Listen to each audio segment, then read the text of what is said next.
On the front belt, this has got a solid fixing at the front on this front Ackerman, so you can't change that angle.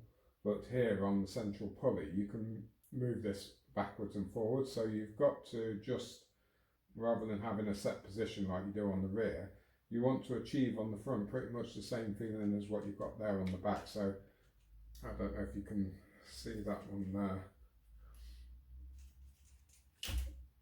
But that's moving probably about 1/2 centimetre, fully tensioned, applied and removed, about 1/2 centimetre I guess.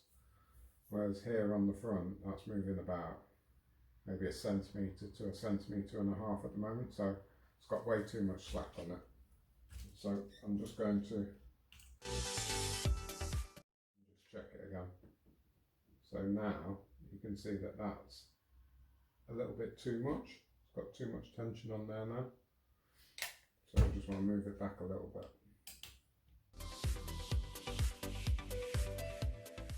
Very much just a feeling that that grows over a few years, but I don't know, it might even look similar on the video, but to me I can just tell that that's different now, and that's got just the right amount of tension on it.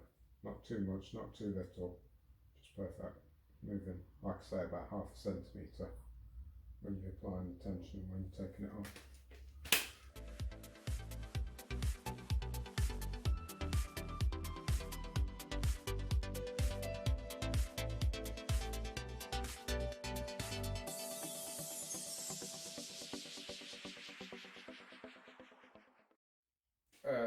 The anti-roll bar that goes over the car, I would recommend if you're new to 8th racing, a critical part of the racing, because we do long finals in them, is the pit stop, and playing about with the position of the anti-roll bar. A lot of people will bend, say like the top, say maybe like 1 inch or a couple of centimetres here at the top. They'll bend that forward a little bit because it will enable you to purchase your hand when the car comes into the pit and just get that bit further forward on grabbing the fuel lid.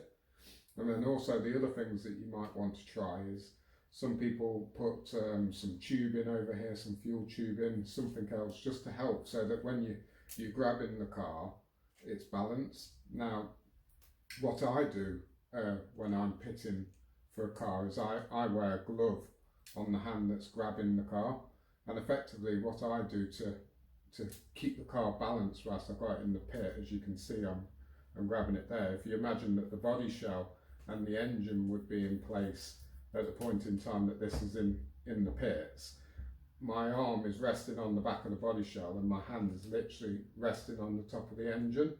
But it's fine because I'll be wearing a glove, so it doesn't matter about the heat. And that kind of purchase that I've got there keeps it solid. It's not going to move about. And then I've got big enough hands to be able to reach forward without having to adjust the anti-roll bar and grab the lid. Plus, I've just been doing it for such a long time, I don't really bother fiddling about it. I'll just leave it as it is. But for someone that's new, that's trying to figure out what works for them, I would definitely have a play about with that.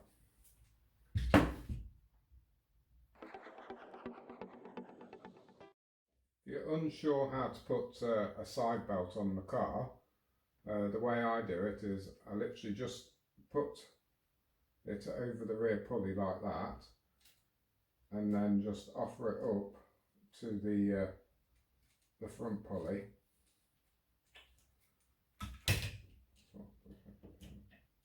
Like that, so it's just literally just slightly over it, and then have some wheels on like I've got here and just turn them over and it will just flip over into place. And that won't damage the belt doing that, because it's literally only just happening for a second and then that's solid in place. And then here, strangely enough, I set the belt tensioner there almost to the top, and I can see there it's pretty much bang on. It's just enough play there in between it. But the main thing you want to look at once it's in is just how that belt is compared to the manifold that's coming off the engine. Just make sure it's clear and out of the way of it.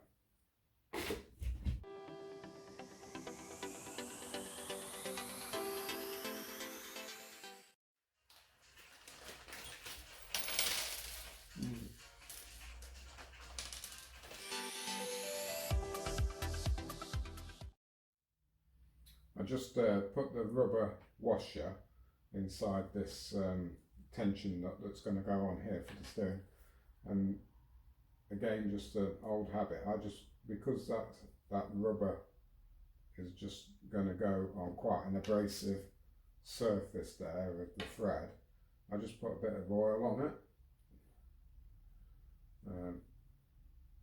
just to make sure it doesn't tear or anything like that.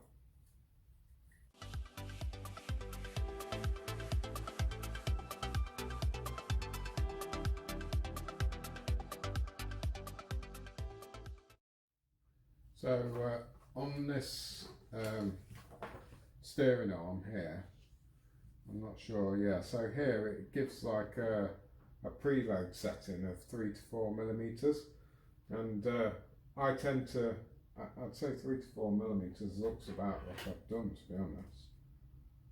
Yeah, so that's 3 millimeters on there. I go, some of them normally just say like a mil, and there's like loads of spring left with quite a bit of gap in between the coils. I try and remove as much of the gap as I possibly can, because to me, if you didn't, when the car's under load at heavy steering, high speed corners, it's just going to lose, it's just going to push back against that, and you'll lose the amount of steering that you could achieve. So yeah, I tend to do the nut quite tight, so it's pretty tight on that.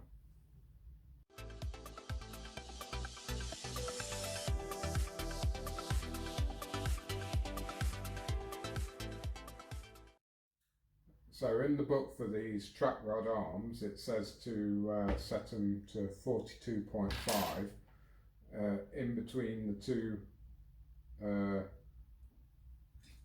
plastics there, which I've done, and it's basically to the end of the threads. So I just took the plastic so that I could no longer see any thread, and then that worked out to be the right length.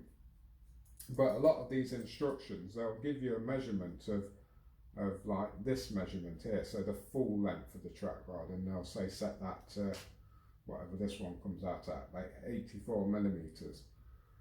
What I would recommend doing is measure one, so build one and measure it, and the 84 millimeters as it suggests, and then measure your inner gap, and then set the opposite one, the other one, to the same inner gap, because as you might have seen earlier in the video, I cleaned the burrs off the end here and the burrs off the end there, and if you clean down too far or not enough, that's going to affect the length of that track rod. And to be able to get these balanced, because they should be symmetrical, because the steering arm sits in the middle, so you want these symmetrical either side of it, I would recommend always measuring the inner gap rather than the outer gap, because then you're going to be more likely to set these the same. Okay.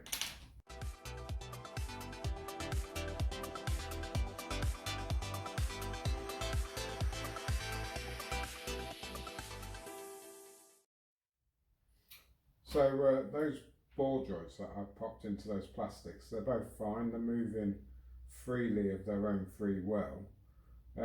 But what I have experienced in the past is them being quite stiff, so they'll lock over and lock over.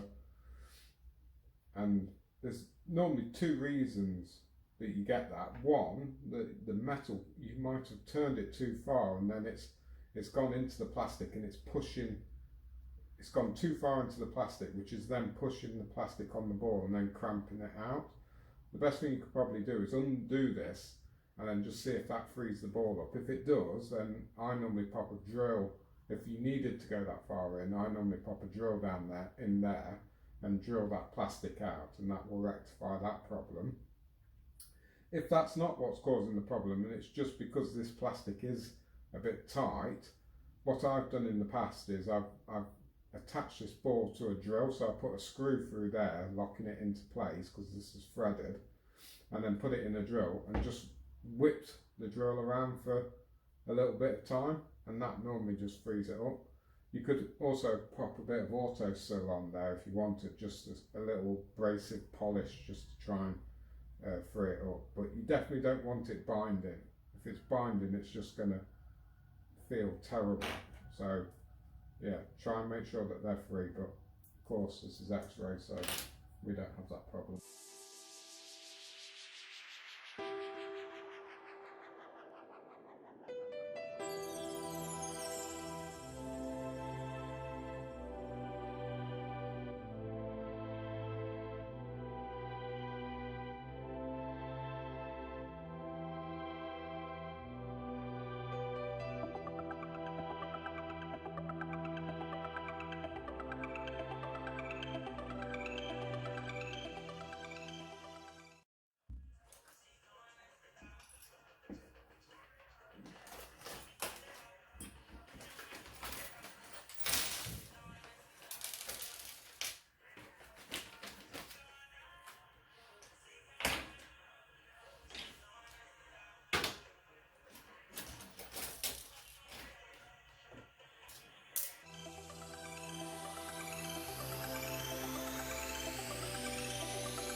Even though I'm not the biggest fan of this battery, as you can see now it's in situ, is that the advantage with it is that with it being so short, that it's nowhere near this front pulley.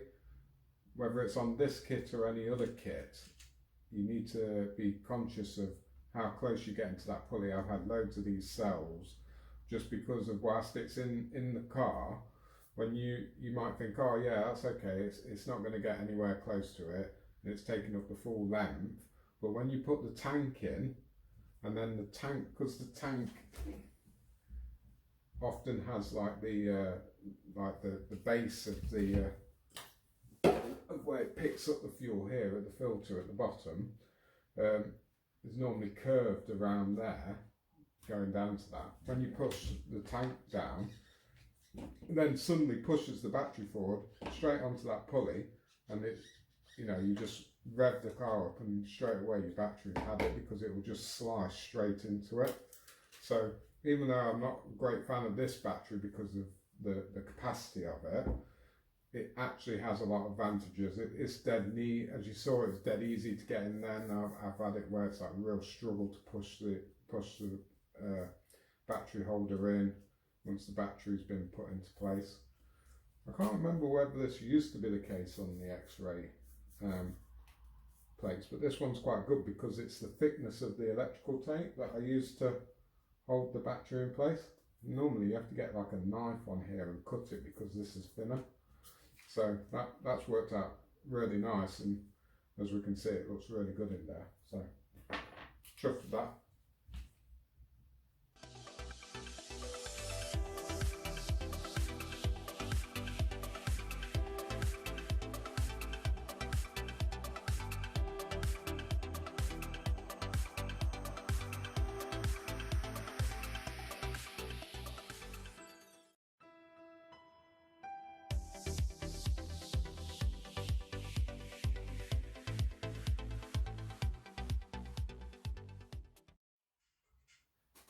This the steering at the front there.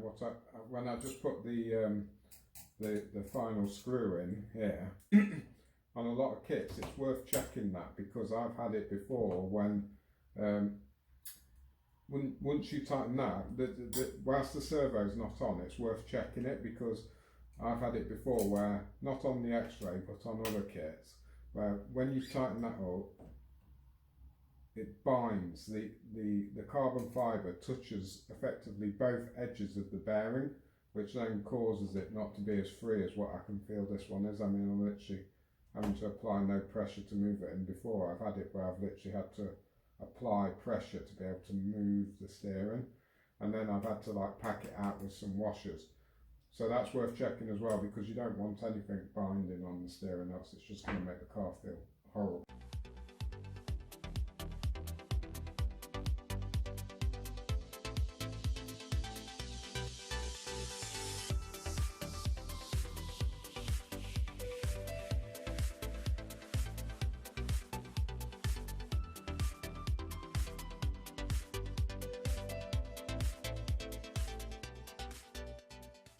In the kit I get some additional collars to be able to raise the tank up in case I need the space for the battery, and I'm pretty sure, so I'm building the steering track rod here from the steering servo to the steering arm, and I'm pretty sure when I built the kit last time, I can't remember without looking at a photo, that I put that metal washer there just to fill the gap up, so there's no gap in between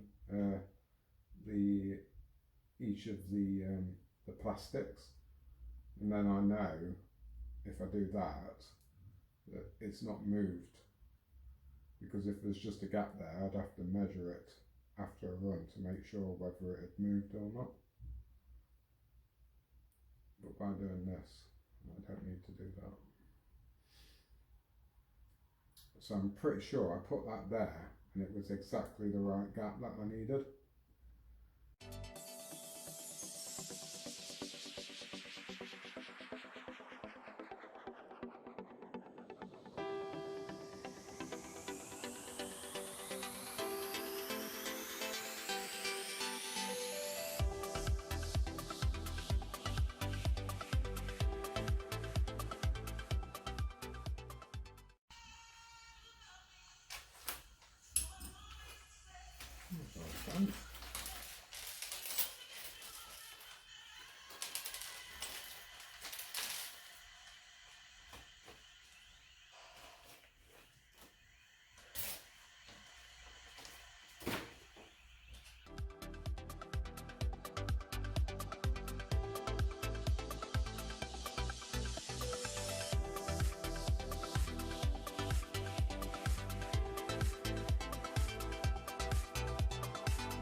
On the braking arm, like a lot of people put the fuel tubing that you get for the tank to the exhaust and to the engine, but what I've actually got here is it's fuel tubing still, but it's from like a petrol lawnmower, and it's just a bit more sturdy than the fuel piping that we use in the RC cars. So that's what I put on there, and then it's still got that bit of spring in it, but not as much as that, so that when the brake is applied it's a bit more consistent for the driver.